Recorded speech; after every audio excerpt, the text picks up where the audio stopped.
या सेवेसाठी निवडलेला अभंग तुकाराम महाराजांच्या गाथेतील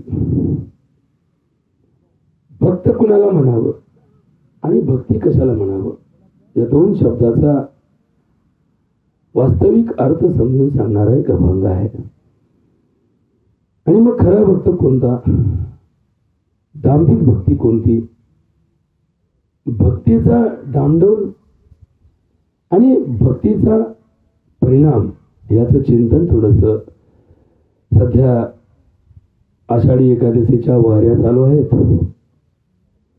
आणि सगळीकडे सध्या भक्तीनं वातावरण पूर्ण महाराष्ट्र राज्यामध्ये गावगाव आहे. दिंड्यांचं स्वागत, दिंड्यांचं अन्नदान, दिंड्यांचा पसारा आणि गावगाव निघणाऱ्या दिंड्या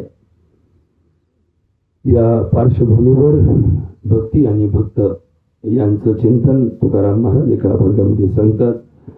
भक्त ऐसे जाण जे देही उदास, गेले आशापाश निवरून, विषय तो त्यांचा झाला नारायण, नावडे धन जन माता पिता. या अभंगाच्या या पहिल्या दोन चरणामध्ये वैराग्य आणि आपल्या मार्गातील उद्देश या दोन चिंतनाच्या बाजू सांगितलेल्या आहेत. या भक्ती मार्गामध्ये जीवनाचा व्यवहार आणि स्वार्थ या गोष्टी माणसाच्या आयुष्यात क्षणभंगूर आहेत.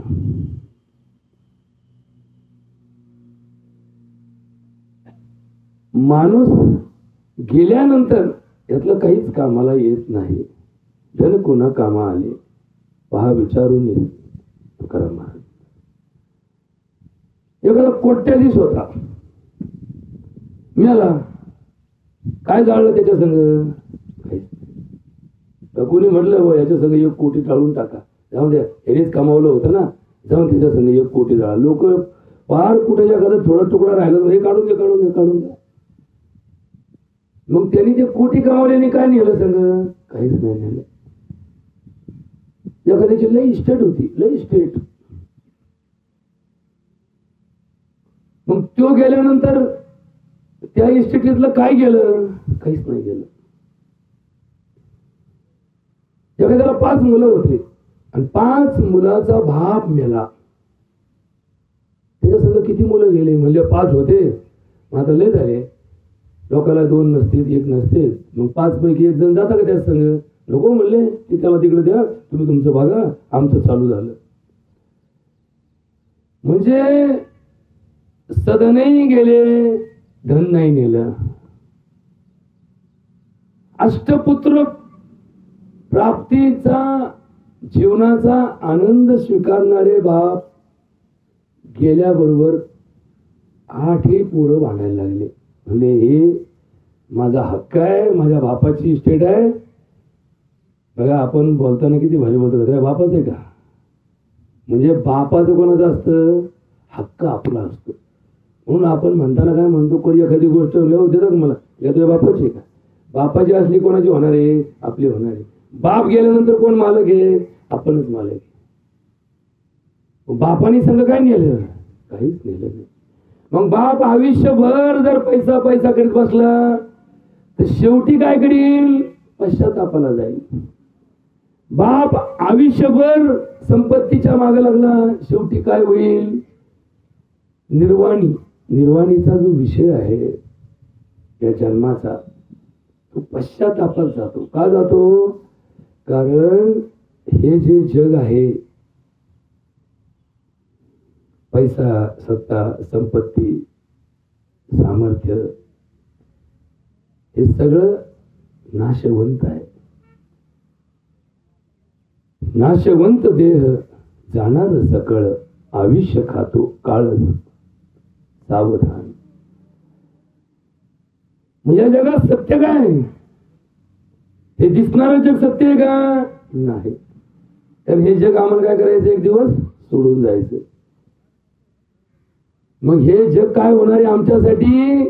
एक दिवस भूतकाळ म्हणून पाहायची वेळ येणार आहे. मग सत्य काय आहे? सत्य आहे कर्म. जे कर्म आपण करतो ना हे सत्य आहे.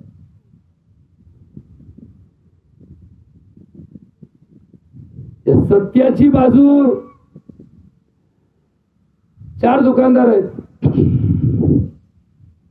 एका दुकानदाराचं 1 लाखाचं भांडवल आहे, एका दुकानदाराचं 1 कोटीचं भांडवल आहे, एका दुकानदाराचं 100 कोटीचं भांडवल आहे, आणि एका दुकानदाराचं 1000 कोटीचं भांडवल आहे. 4ही काय आहेत? दुकानदाराचे. 4हींनी दुकान टाकलंय म्हणून ते प्रसिद्ध नाही आहेत. ते दुकान चालवतात कसं? बघा, एखादी टपरी असते, टपरी, तिचं भांडवल असतं 2000 रुपयाचं, पण रोज 2000 गिऱ्हाईक त्याच्या टपरी वाजतं का? त्याच्याकडे आपुलकीने देण्याची पद्धत आहे, प्रामाणिकपणा आहे, त्यामध्ये प्रत्येकाच्या प्रति आदर भाव आहे. लोक त्या टपरी उभा राहून आवर्जून चहा घेतात. आणि एखाद्याचं 5 स्टार हॉटेल आहे, लोक म्हणतात नको, ते काय, त्याला काय घेणे आपलं, आपण आलो काय नाही आलो काय. तिथे गेल्यानंतर आपली कोणी कुठल्याही बाबतीत आपल्याबद्दल त्यांना आपुलकी नाही, त्यांना फक्त धंद्याचं पडे. म्हणजे शेवटी काय कामाला आलं? वागणं कामाला आलं, वागणं कामाला आलं. मग हे वागणं का चुकतं? एखादा माणूस वाद का घालतो? एखादा माणूस द्वेष का करतो? एखादा माणूस एखाद्याचा रागराग का करतो? एखादी व्यक्ती दुसऱ्या व्यक्तीविषयी मत्सर का ठेवते? दोघांचं भांडण कशावरून आहे? दोघांचा संघर्ष काय? दोघांच्या संसारात वाकडं काय? तर हे सगळ्याचं उत्तर तुकाराम महाराज म्हणतात, विषय. विषय चुकला की सगळं चुकतं. या जगात विषय किती आहेत? कोणाला श्रीमंत व्हायचंय, कोणाला लग्न करायचंय, कोणाला अधिकारी व्हायचंय, कोणाला पदाधिकारी व्हायचंय, कोणाला प्रसिद्ध व्हायचंय, कोणाला या जगात मोठं व्हायचंय. मग त्याच्या डोक्यात तो विषय गेला ना एकदा,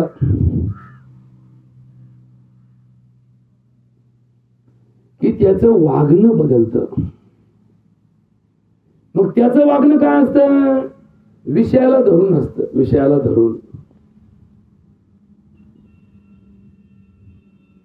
बघा ना, आणि एखाद्याला श्रीमंत व्हायचं. मग श्रीमंत कशाने होतो माणूस? पैशाने.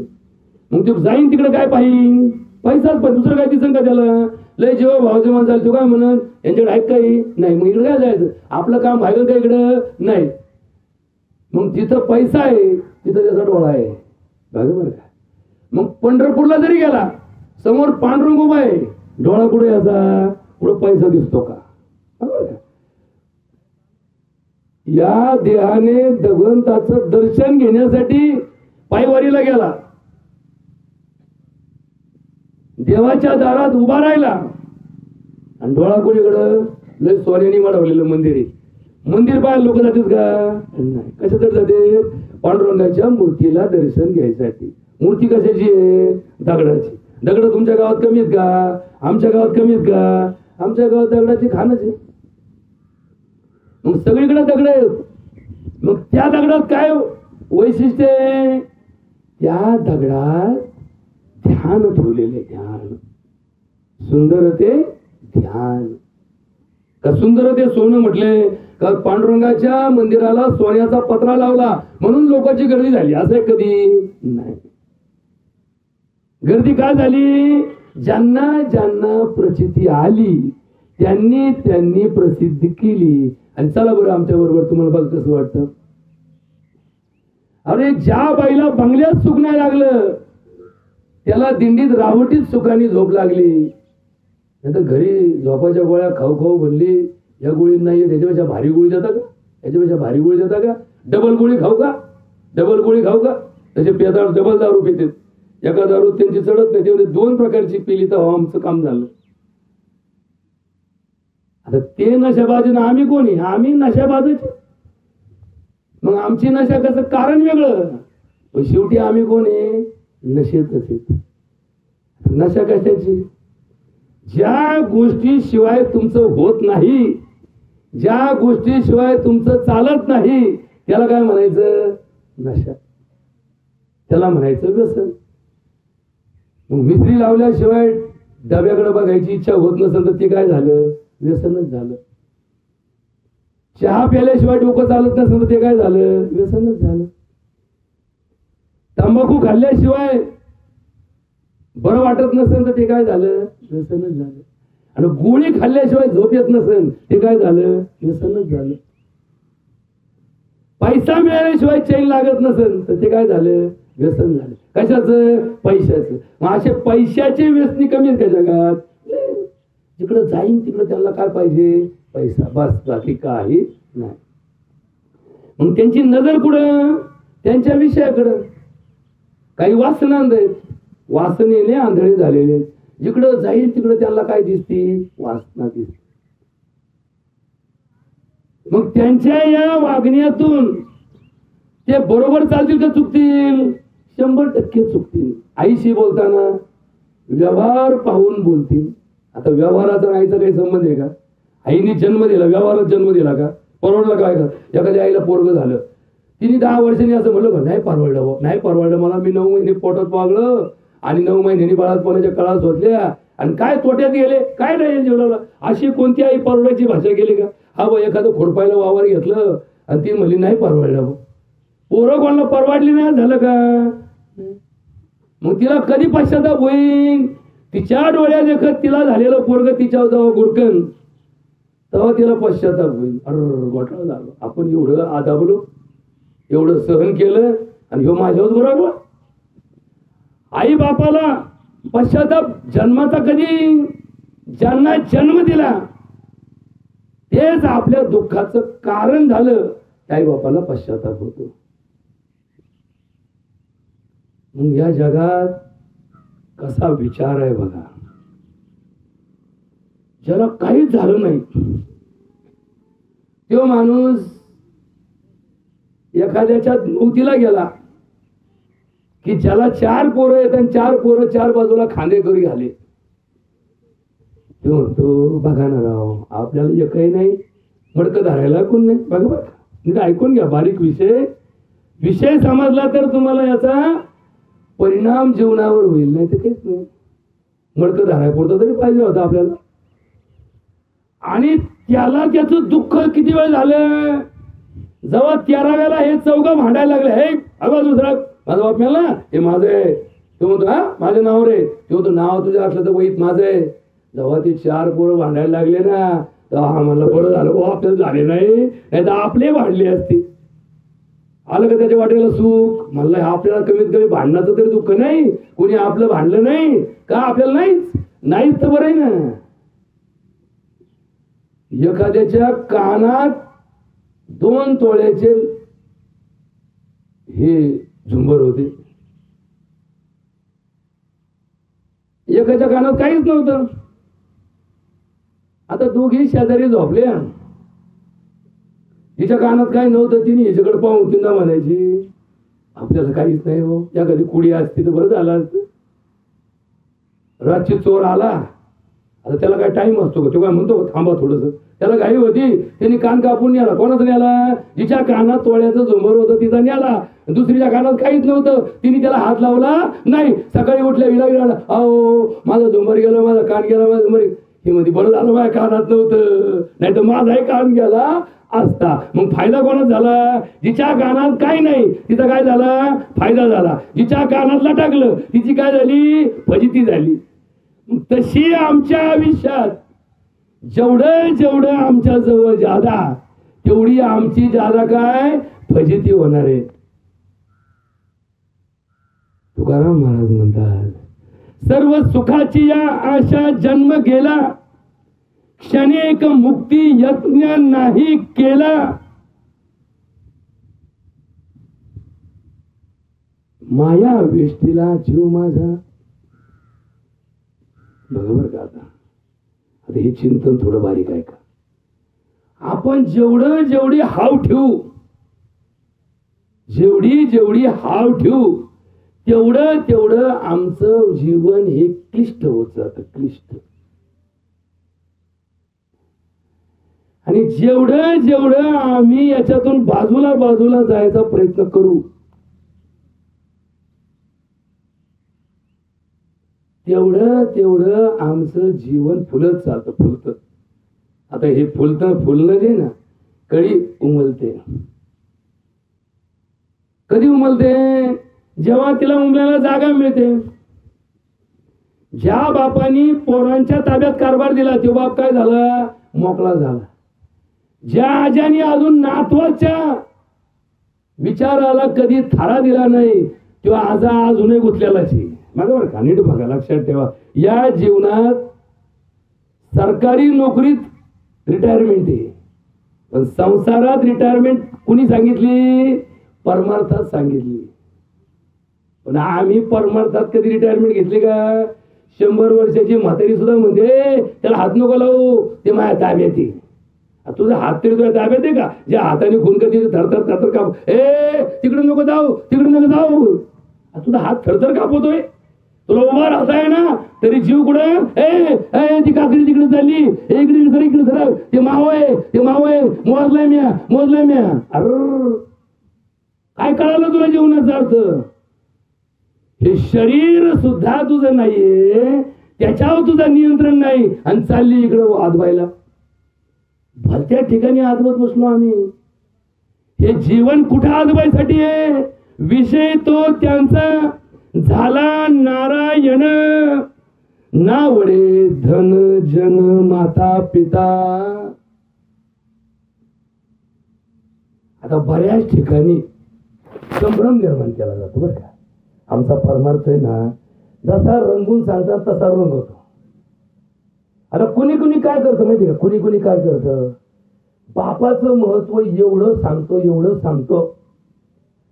समजा समोर पांडुरंग उभा आहे आणि त्याच्या शेजारी तुमचा बाप उभा आहे, तर तुमचं कर्तव्य आहे बापाच्या पाया पडा.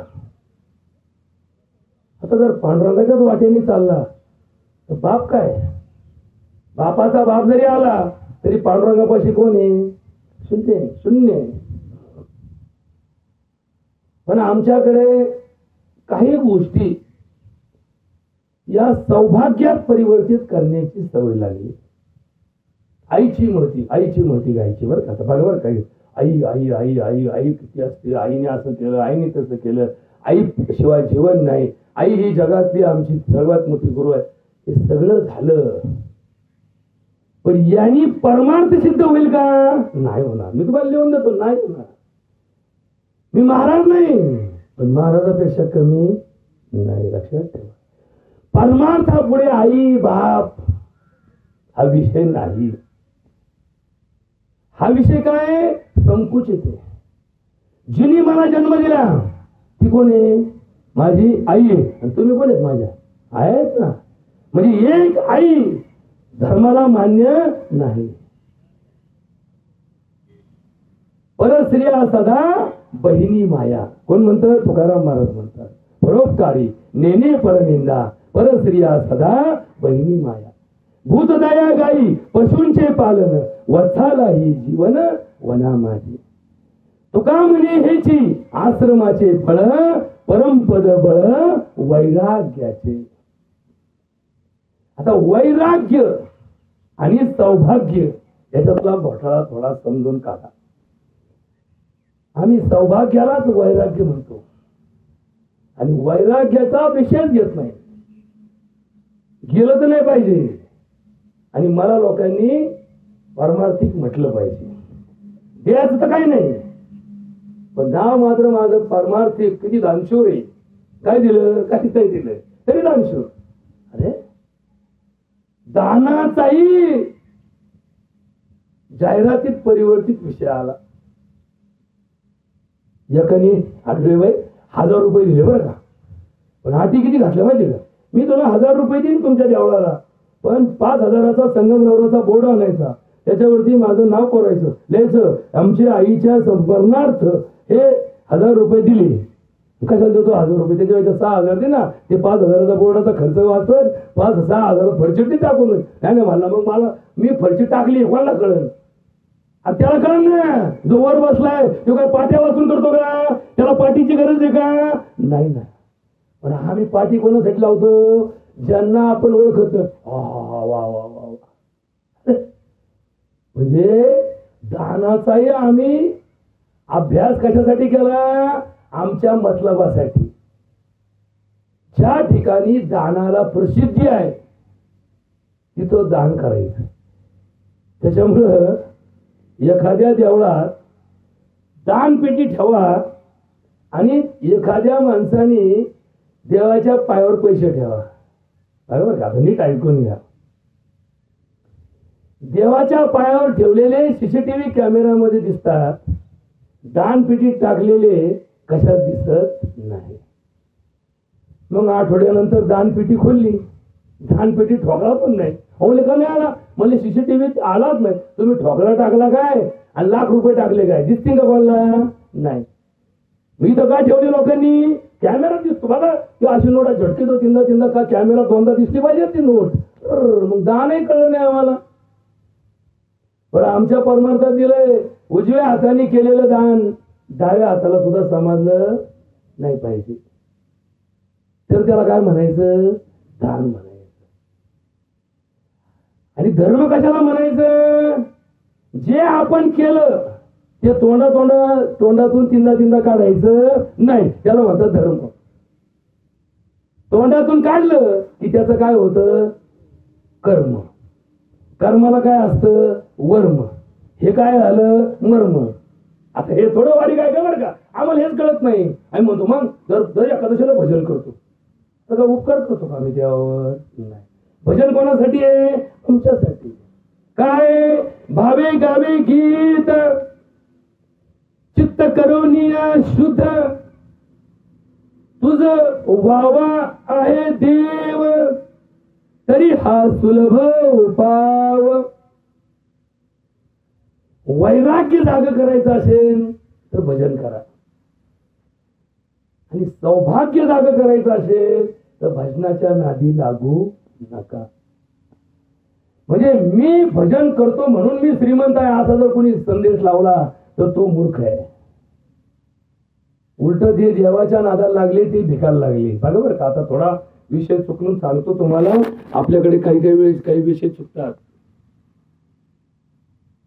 तुकाराम महाराज म्हणतात बरे झाले देवा निघाले दिवाळे.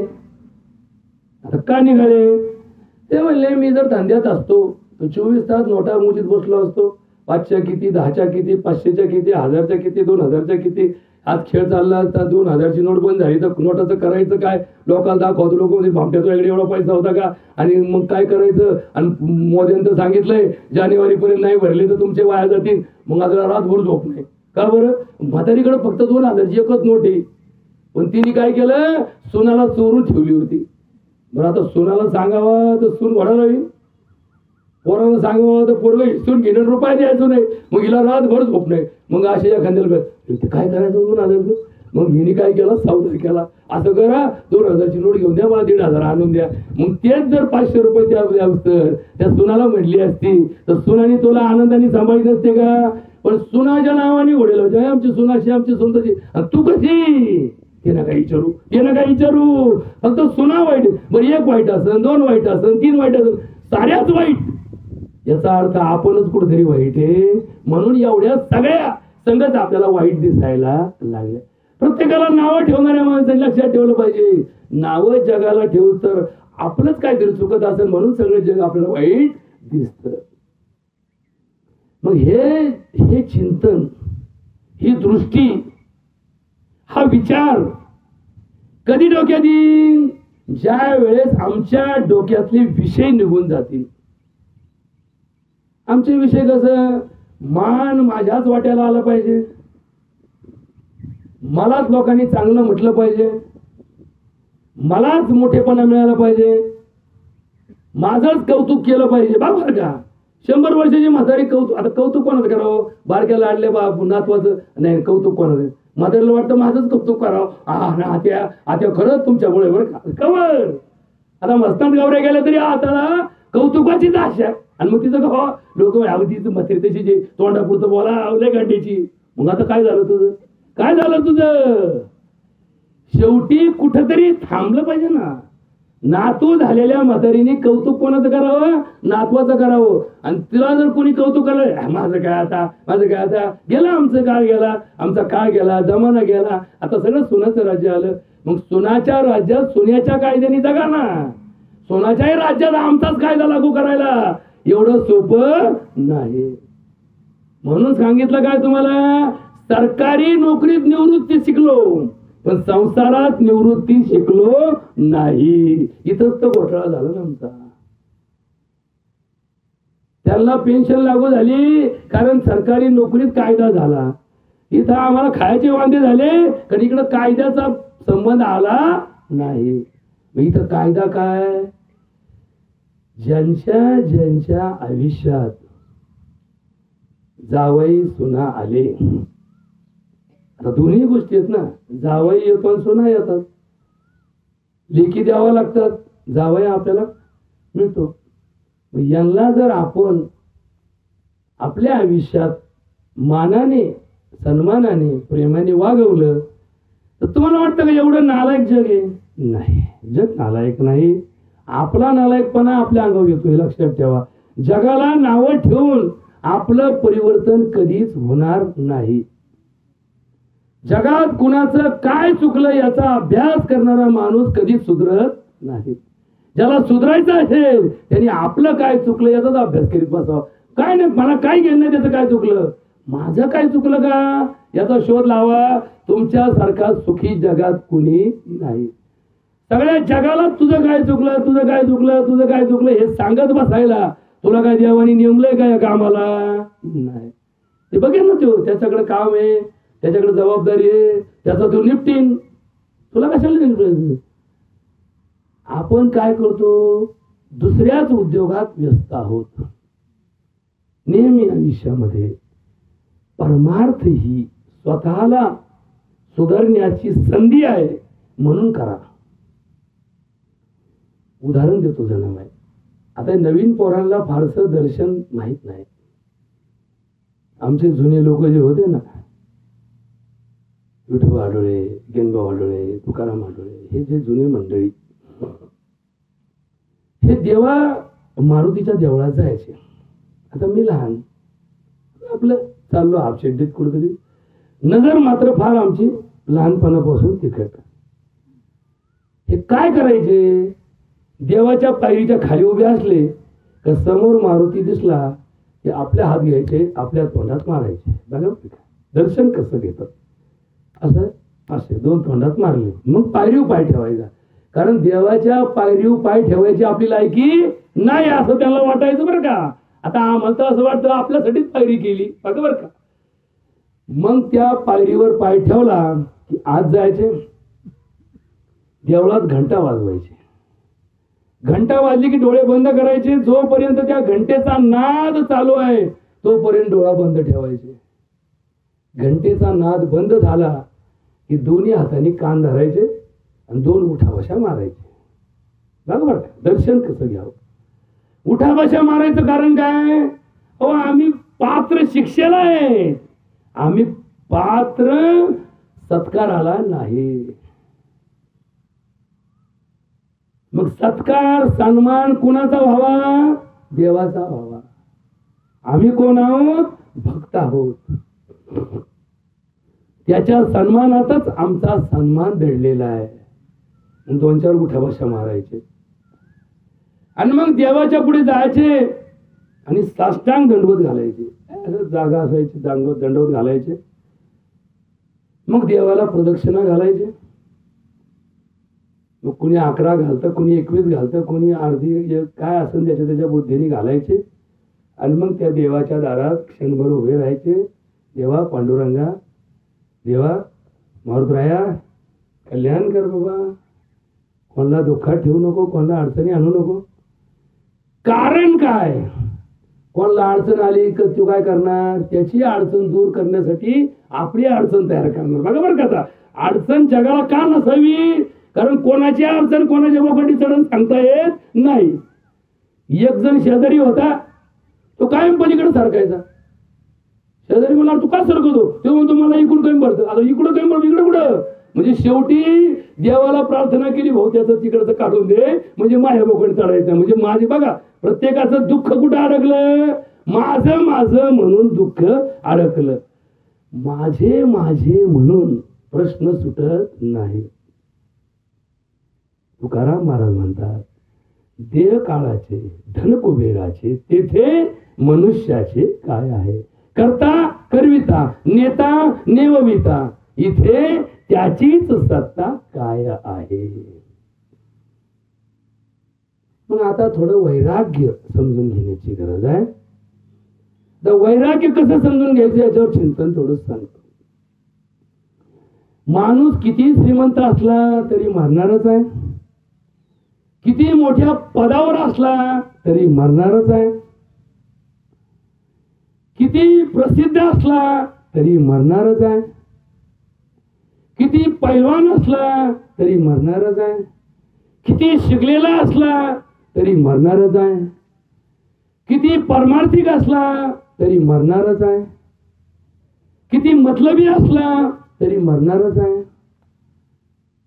मरण तर कोणाला चुकलं नाही. आता मरणानंतर काय? थोडासा विषय इथं आला. मरणानंतर काय? आमचे तुकाराम भाऊ गेले, आमची पिढ्यानपिढ्या गेल्या, पण यांचं मरणानंतर काय झालं? काय झालं मरणानंतर? मरणानंतर यांचे बोर्ड लागले का? ही जमीन विठोबा हडोळे यांची होती, त्यांच्या 3 पुत्रांना समान वाटणी पत्राने मिळाली, असा बोर्ड लागला कुठं? नाही. उलट हळूहळू त्यांचं नाव गायब झालं आणि लोक विसरून गेले. पिढ्यानपिढ्या चाललेल्या या जगाला किती दिवसाची आठवण आली? तुकाराम महाराज आजही 400 वर्षानंतर आठवणीत आहेत आणि शिवाजी महाराज आठवणीत आहेत. मग त्या काळात या महाराष्ट्राची लोकसंख्या 2 कोटी होती. किती लोक माहिती आहेत तुम्हाला? फक्त 2च लोक माहिती आहेत ना, तुकाराम महाराज आणि शिवाजी महाराज. मग शिवाजी महाराजांच्या पुढे राजे नव्हते का? होते ना, पण राजांमध्ये राजा शिवाजी महाराज. का? कारण त्याने सिद्ध केलं तो आदर्श राजा. संतांमध्ये संत तुकाराम महाराज, कारण त्यांनी सिद्ध केलं संत कसा असावा. शिवाजी महाराजांनी सिद्ध केलं राजा कसा असावा. रामाने सिद्ध केलं राज्य कसं करावं. सीतेने सिद्ध केलं बायको कशी असावी. भरताने सिद्ध केलं भाऊ कसा असावा. तसं आम्ही काय सिद्ध करायला निघालो?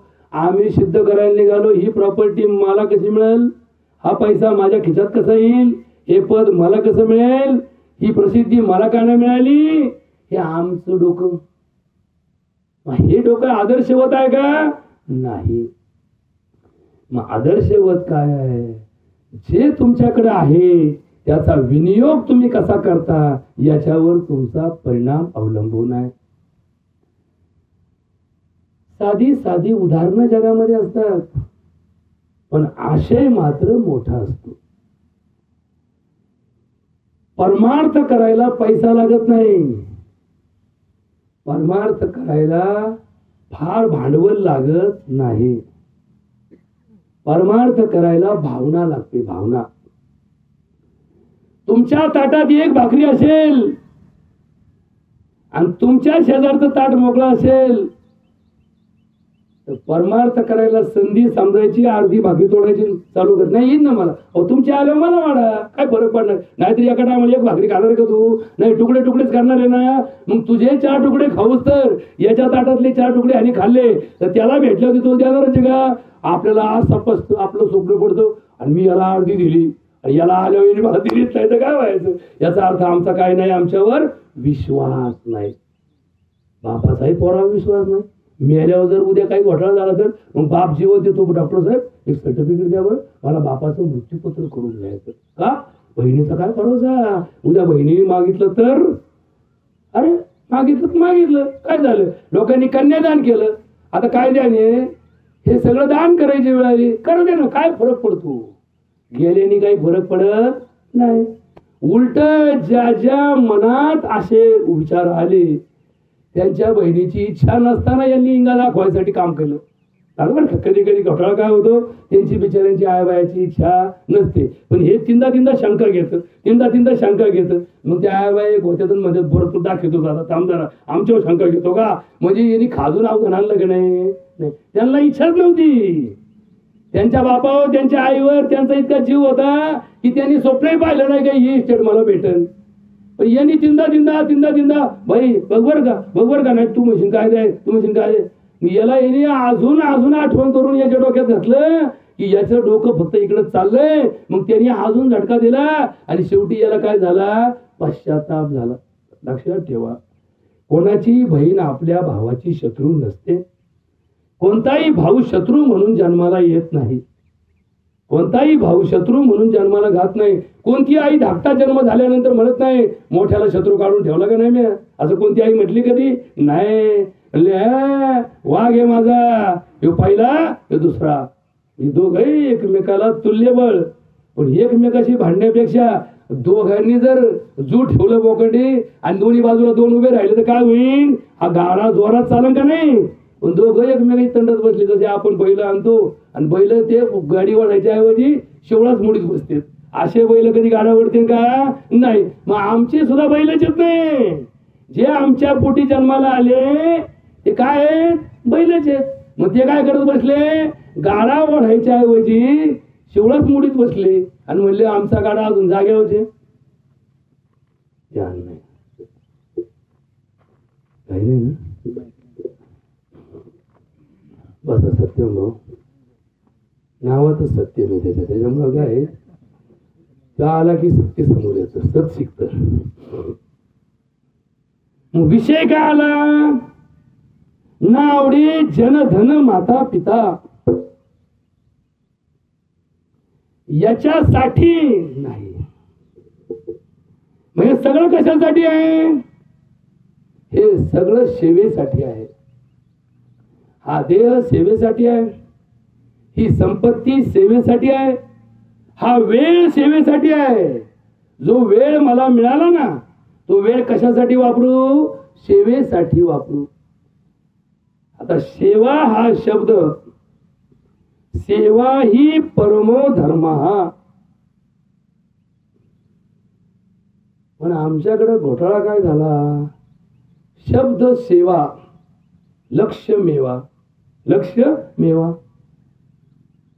सेवा करायची पण कशासाठी? मेव्यासाठी करायची. असा परमार्थ ज्याच्या डोक्यात गेला त्याचं जीवन कधीही समाधानी राहत नाही. का? कारण माऊली म्हणतात न्यूनही पुरते अधिकही सरते संसारी. एखाद्याचं पत्र्याचं घर आहे अण्णा, गळत नाही. पाऊस आला तर समजतो. कोणाला समजतो? ज्याच्या घर पत्र्याचं आहे त्याला. वर तडतड वाजत ते होतं पाऊस आला. एखादा बांगला होता ते होतं पाऊस आलता का? मला तर काही कळलं नाही भाऊ. आणि मग तू याला का? तू याला कोण? ज्याला कळलं नाही तू याला ना. ते म्हणतो रात्रीला पाऊस झाला, आता दांदार वाजत होता, हा बांगल्यात झोपला, हा मला पाऊस झाला का? याचं वाहून नाही गेलं तरी याला कळलं नाही. मग घर कसं असावं? सावध असावं. म्हणून लोक सावध घर बांधायचे.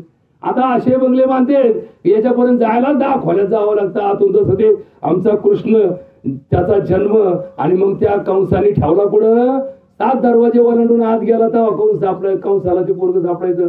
त्यांनी का ठेवला आत? पळून जाता येऊ नये म्हणून ठेवलं.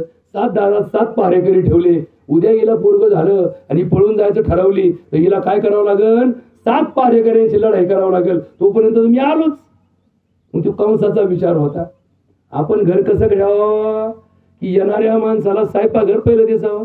आता आमच्या अन्नाचं पहिलं काय दिसतं? स्वयंपाकघर दिसतं, मग उसरी दिसते, मग घर दिसतं. का? कारण आमचं सगळं उघड आहे ना. काय उघड आहे? हे सगळं जनता जनार्दन हे आमचं काय दैवत आहे. मग अशी भूमिका ज्याला मांडता आली, ज्याला जगता आली, त्याच्यासाठी अप्रूप काय?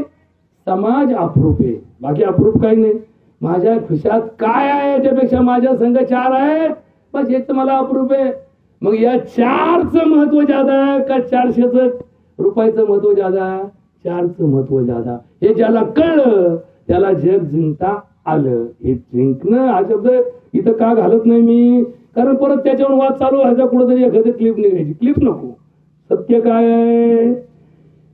विषय तो त्यांचा झाला नारायण, न आवडे धन जन धन माता पिता. आता जनधनापर्यंत माणसाला पटतं बरं का, पण माता पिता सुद्धा ज्याला आवडत नाही. कशा पुढं पण लक्षात ठेवा बरं का.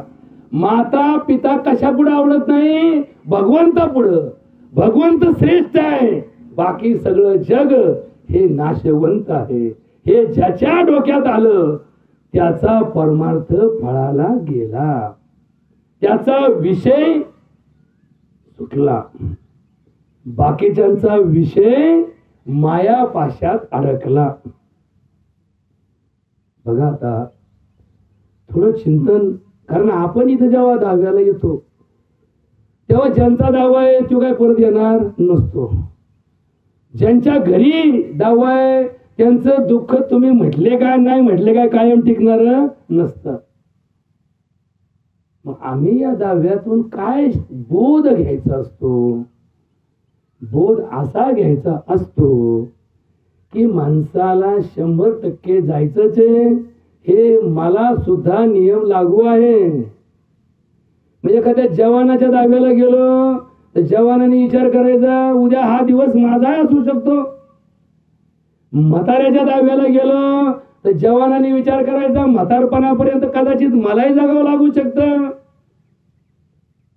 मग जगताना तोंड लपून जगण्याची वेळ येऊ नये याच्याकरता आपण जगायचं.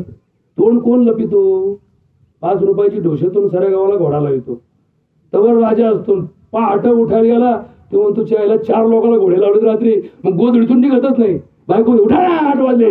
याला वाटतं उठलो आणि हे 4 दारात येऊन बसले तर आपला सकाळचा दिवस काय होईल? मूड जाईल. मग हे उठतच नाही. का? कारण रात्रीचं कर्म त्याला सकाळी आठवतं आणि मग त्याला तोंड लपवायची काय येते? वेळ येते. तोंड लपवायची वेळ कोणाला येते? ज्याने काहीतरी चूक केली तो काय करतो? तोंड लपितो. मग आयुष्यात असं कर्म करा की तोंड लपवायची वेळच येणार नाही. काही होऊ दे ना, काही होऊ दे तिकडं. मान अपमान, यश अपयश, नफा तोटा, पुण्य या सगळ्या गोष्टीचा विचार अंतिम टप्प्यात एकच करा. कर्म असं करा की कदाचित त्या कर्माची सुद्धा आपल्याला भविष्यात लाज वाटू नये. बऱ्याच वेळा आपल्याच कर्माची आपल्याला लाज वाटते आणि आपल्याला असं वाटतं की हे फक्त मलाच माहिती आहे. असं नाही. आणि म्हणून या दशक्रिया विधीला भक्ताची लक्षण आणि भक्त कसा असावा याबद्दल तुकाराम महाराजांचंही चिंतन. भक्त ऐसे जाना जे देही उदास. आपण म्हणतो फार उदास वाटतं, भकास वाटतं. आता हे भकास आणि उदास हे शब्द कोणासाठी आहे? हे त्याच्यासाठी आहे की जे मतलबाचा विचार करतात. पांडुरंगाच्या वाटेने जाताना दिंडीत उदास कोणाला वाटतं? की जो हरीचा दास नाही त्याला उदास वाटतं. हरीची या दासा हरी दाही दिशा. शिखल तुडवताना सुद्धा ज्याला उदास वाटत नाही तो खरा हरीचा दास. उपाशी झोपायला सुद्धा ज्याला वाईट वाटत नाही तो खरा हरीचा दास. आता ही चिंतनाची बाजू आयुष्यात लक्षात ठेवायची असते. आपल्याकडे जे आहे त्याचा योग्य वेळी सदुपयोग करणारा माणूस खरा भगवंताचा भक्त असतो. नाहीतर एखाद्याला सत्ता दिली आणि सत्तेनंतर तो म्हणतो अहो हे झालं असतं बरं का, पण माझ्या लक्षातच नाही आलं, आणि मग काय उपयोग आहे तुझा? हे केलं असतं मी, माझ्या हातात होतं, पण काय करतात आता नाही करता येणार का, आता गेलं. आणि मग जो दिवस तुझा तो दिवस तू परमार्थ जर चिंतन केलं असतं ते घडलं असतं. उठा, वेग करा, शरण जा, दया घना पांडुरंगा. आता हे भक्त भगवंत याचं चिंतन कुणाच्या डोक्यात असावं. अण्णा ही गोष्ट जीवनात ज्याला समजली त्यालाच भक्ती कळाली. नाही तर भक्तीमध्ये लोक रात्रंदिवस आजबात्यात त्यांचंही भागाना कोणाचंच चालाना. म्हणजे काय राव मी रात्रंदिवस आजबतो तरी दुखणं हटाना. आता दुखण्याचा आणि भक्तीचा काही संबंध आहे का? अजिबात नाही. देवाला दुखणे आले तर शेवटी कोण बोलवले? डॉक्टरच बोलवले. डॉक्टरही मेले ना, थोडेसे डॉक्टर म्हणजे मोठे झाले ते, त्यालाही मरण आलं. शेवटी हा देह नाशवंत आहे. पण परमार्थ भक्ती आणि भक्त हे कसं गणित आहे याचं चिंतन थोडं सांगतो. सध्या पंढरीच्या वारीचं वारं चालू आहे. पंढरीच्या वारीचा हा सोहळा महिना सव्वा महिना आधीच याच वेध लागतात. या पंढरपूरचं अंतर खानदेशापासून शेगाव पासून शेकडो मैल आहे. पण हेही 4-4 महिन्याच्या वाऱ्या पायी करतात आणि इकडे येतात. तर याचं चिंतन थोडं समजून घ्या. हे चिंतन समजलं तर वारी समजल. वारीत विद्यार्थ्यांनी जावं का शिक्षकांनी जावं? वारीत पेशंटनी जावं का डॉक्टरनी जावं? वारीत गिरायकांनी जावं का दुकानदारांनी जावं? वारीत प्रजेनी जावं का नेत्यांनी जावं? याचं उत्तर शोधा. बघा बघा बघा. वारीत जाणारा माणूस जर अधिकारी असेल तर त्या वारीची साध्यता सोपी आहे. आणि याचक वारीला गेला, समजा सत्यम भाऊ 100 माझे पेशंट वारीला गेले आणि पांडुरंगाला म्हणले पांडुरंगा आमच्या डॉक्टरला चांगली बुद्धी दे, त्याला लय डोक्यात धंदा घालू नको, आमचे दुखणं नीट करायची बुद्धी त्याला दे. असं 100 पेशंट पंढरपूरला गेले आणि पांडुरंगाच्या पाया पडले. कारण त्यांना वाटायचं आपलं जीवन कोणावर आहे, याच्यावर जे याचं चुकलं तर आपण मरायचो. त्याच्या उलट जर एक डॉक्टर पंढरपूरला गेला आणि म्हटला देवा पांडुरंगा मला जे भगवंतानी बुद्धी दिली, तू जी दिली, तू जो अनुभव दिला त्याचा वापर जगाच्या कल्याणासाठी करण्याची सद्बुद्धी दे. एखाद्याकडे पैसा नाही म्हणून माझी दुर्बुद्धी जागी करू नको. मला प्रत्येकाची सेवा करताना माझा स्वार्थ समोर आणू नको, एवढीच तुझ्या पुढे याचना करतो. मग दोघांपैकी यशच कोणाला मिळेल? जर डॉक्टरनी परमार्थ केला तर पेशंट सुखी होतील. पेशंटनी तिकडं परमार्थ करायचा आणि डॉक्टरनी पेशंट लुटायचा, काय जगात घडणार आहे? लूट कोण करू शकतो? ज्याचा अधिकार आहे तोच लुटू शकतो ना. लूट दोनच करू शकतात, ज्याला अधिकार आहे तो लुटू शकतो, नाही तो जो लुटायला निघाला वाटाने त्या लूट करू शकतो. मग या दोघांपैकी दिवसा ढवळ्या लूट करणारे कोण आहेत? व्यापारी. ज्यांच्या हातात अधिकार आहे ते कोण आहेत? हे लूट करणारे. आणि मग यांची लूट थांबवायची असेल तर भक्ती मार्ग कोणाला कळला पाहिजे? अधिकाऱ्यांना कळला पाहिजे, पदाधिकाऱ्यांना कळला पाहिजे. ज्यांच्याकडे सत्ता आहे त्यांना कळलं पाहिजे, ज्यांच्याकडे संपत्ती आहे त्यांना कळायला पाहिजे, ज्यांच्याकडे सामर्थ्य आहे त्यांना कळायला पाहिजे. नाही तर परमार्थ करायला निघाला आणि पंढरीच्या पांडुरंगाच्या वारीला 4 म्हातारे उभे होते. एक पैलवान गेला आणि लोक त्याच्या पैलवानच्या पुढे त्याचे एजंट गेले, सगळ्या बाजूला हे म्हातारा पैलवान आले देवाच्या दर्शनाला. देव घाबरला, म्हणला असा पैलवान जर माझ्या दारात आला असा फुगल्याला तर देवाला त्याची लीनता पाहायच्या ऐवजी त्याची मान्यता पाहायची वेळ आली. तर असा कोणता परमार्थ घडणार आहे? म्हणून परमार्थ हा अधिकाराला कळावा. आता शेवटी कसं असतं, या देवाची भक्ती करणारे 4 लोक जगात आहेत. चतुर्विधाम भजती माम, अर्थार्थी, ज्ञानी आणि जिज्ञासू. 4 लोकांची भक्ती होणारच आहे. ज्याला गरज आहे तो भक्ती करणारच आहे. पण दुसऱ्याची गरज भागवणारा जर भक्तीला लागला तर त्याचं कार्य हे फळाला जाणार आहे.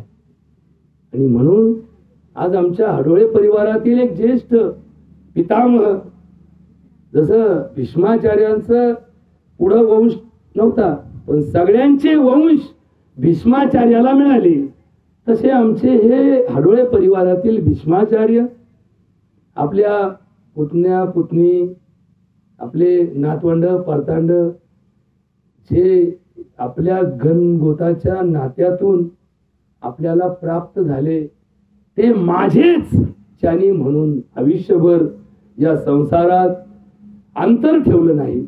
अंतर जे करणे पुत्रासी तेची दासा आणि दासी, तुका म्हणे सांगू किती तोची भगवंताची मूर्ती. असा भगवंत रूप असणारा आमचा हा गृहस्थी असोनी संसारी जीवी वेगू करी या तत्वज्ञानाप्रमाणे आपल्या संसारात, आपल्या भावकीत, आपल्या नात्यात, आपल्या सासूरवाडीत जेवढं जेवढं जाळं यांच्या आयुष्यात विंडलं गेलं, त्या जाळ्याला स्वरूप होऊन ज्यांचं जीवन गेलं, हे सुद्धा फार मोठं जीवन असतं, त्यागमय जीवन असतं. की जो निपुत्रिक आहे त्याने पुत्र या तत्वाशी आपलं जे सर्व जीवन आहे हे इतरांना जोडणं आणि ते मान्य करणं, हे याची देही याची डोळा एवढं सोपं नाही. हे असं कर्म ज्याने जीवनात यशस्वी करून दाखवलं, असे आमचे या गावचे सुपुत्र आणि या हडोळे परिवारातील एक असा आदर्श की ज्याचा सहवास ज्यांना लाभला त्यांना आपल्या जीवनात तो क्षण धन्यतेचा झाला असं ज्यांना अनुभूती आली, अशांच्या दशक्रियेला त्यांच्या जीवनात त्यांनी केलेलं कर्म, त्यांनी केलेला परोपकार आणि त्यांच्या बरोबर जे जीवन जगले त्यांना मिळालेलं सहाय्य, या जीवावर त्यांचा मोक्ष मार्ग त्यांना खुला होईल ही आशा करतो.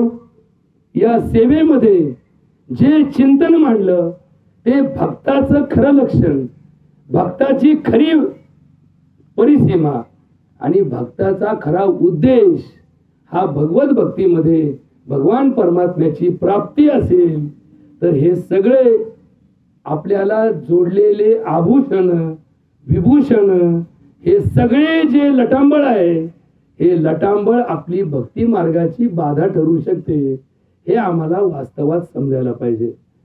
तो भक्त श्रेष्ठ ज्याच्या जवळ काहीच नाही, तो भक्त सगळ्यात अवघड, हे सगळं सांभाळून भक्ती सांभाळणारा सगळ्यात अवघड असतो. पण ती भक्ती करण्याची सुद्धा पद्धत पूर्वजांनी सांभाळली होती की राजा आहे तरी भक्त आहे.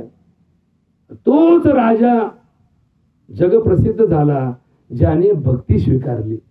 छत्रपती शिवाजी महाराज त्यांच्या साम्राज्यामध्ये त्यांच्या आयुष्यात जगप्रसिद्ध झाले ते त्यांनी जिंकलेल्या किल्ल्यामुळे नाही, त्यांनी केलेल्या विस्तारामुळे नाही, तर राजा असून सुद्धा संतांच्या चरणी लीन झाला असा राजा जगात होणे नाही, हा इतिहास त्यांनी नोंदवला. म्हणून लीनता ही त्यांची मान्यता होती, तीच आमच्यामध्ये असावी. हीच खरी भक्तीची यशाची गुरु किल्ली आहे, हे या अभंगातून तुकाराम महाराजांनी सांगितलं. आणि म्हणून आमच्या डोक्याचे हजारो विषय असतात, त्यापेक्षा सगळे विषय आमचे नारायण या तत्वाशी जोडावेत हीच आशा आहे. आम्ही संसार जरी केला तरी लक्ष्मी नारायणाचा संसार म्हणून करा. आम्ही एखाद्या गोष्टीमध्ये काम करत असलो तर ती भगवंताची सेवा म्हणून करा. त्याच्यातला उद्देश भगवत भक्ती हा ठेवा. मग शेती असू द्या, दवाखाना असू द्या, वकिली असू द्या, सत्ता असू द्या, संपत्ती असू द्या, ती भगवत भक्ती मार्गाने केली तर तो आमचा उद्देश हा जीवनाचा खरा परमार्थ आहे. एवढंच चिंतन सांगतो. तुकाराम विठोबा हाडोळे यांच्या जाण्यानं हा समस्त जो बरसकर परिवार, हाडोळे परिवार, जखणगावचे हे कर्डिले भिशे, हे सगळे जे नाते गोते आहेत, या सर्वांना दुःख झालं, एक हळहळ मनामध्ये. आणि म्हणून त्यांच्या दुःखातून सावरण्याची शक्तिबुद्धी भगवंत देव अशी भगवान परमात्म्या चरणी प्रार्थना करतो.